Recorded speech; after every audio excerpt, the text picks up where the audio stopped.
Every school, every work site has its new challenges. It's actually kind of fun to encounter each one and figure out what's going where's something coming from. Some part of it's skill level, part of it's just the fixture doesn't want to agree with us, and all sorts of different factors into play. If it's too easy, you don't learn anything, and it makes it kind of exciting.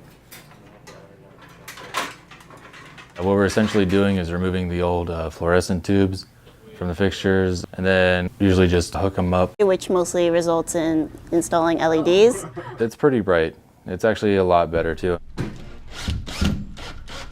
Where we write down and collect information on all the lighting technology,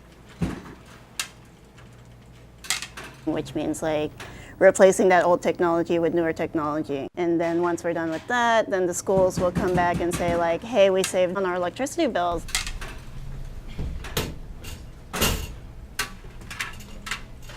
It's really nice, like knowing that, yeah, we're helping out schools, and I'm hoping that the money that they save on these electricity bills will go back to the kids someday.